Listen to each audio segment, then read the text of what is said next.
Welcome to The Explainer.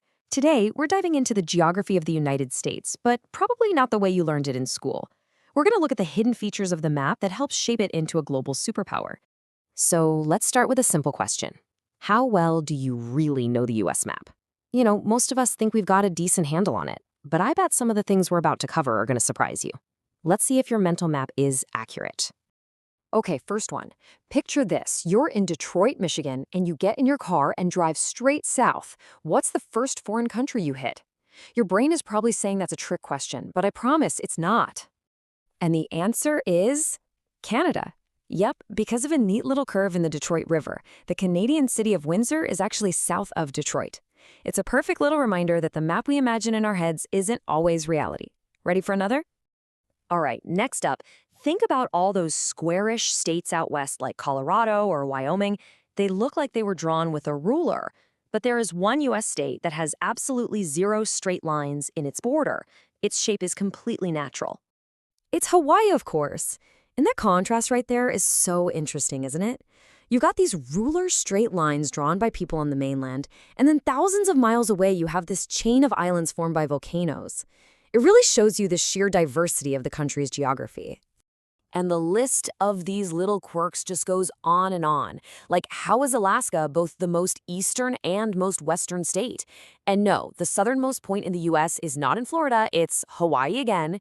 And get this, just one county, Los Angeles County, has more people living in it than 40 entire states. Mind-boggling, right? Okay, so beyond those fun facts, some of the biggest points of confusion, even for Americans, really just come down to a couple of very famous names. Let's clear those up. First up, the whole Washington situation. You've got Washington, D.C., the nation's capital, this city over on the East Coast, and then thousands of miles away, you have Washington State, this massive state on the Pacific.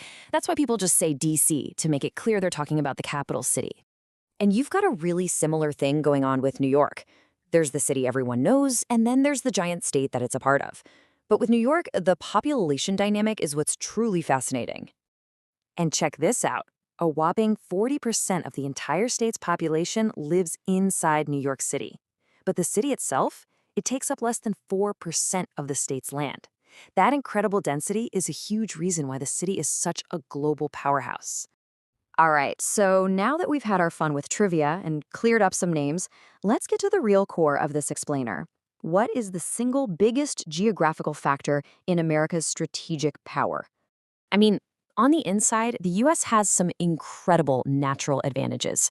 You've got this massive river system that's basically a free superhighway for moving goods. You have amazing natural harbors on both coasts, and you only share a border with two relatively friendly nations. All of that is great, but it's not the biggest advantage, not even close. The ultimate geographical advantage, the real secret sauce to America's security, isn't what's inside the country. It's what surrounds it. We're talking about its two great moats. To really understand the power of a water barrier, let's just hop back in time for a second. It's 1940, Hitler's army looks absolutely unstoppable. But his plan to invade England, it just never happened. Why? It was stopped by the English Channel. At its narrowest point, the channel is just 33 kilometers wide. That's about 20 miles.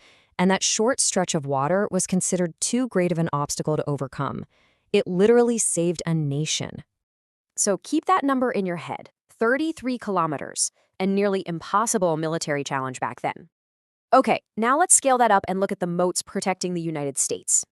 Yeah, that's not 33 kilometers. That's almost 5,000 kilometers. The Atlantic Ocean is over 150 times wider than the English Channel. It's not really a moat at that point. It's a planetary defense system. And its impact on history has been very, very real.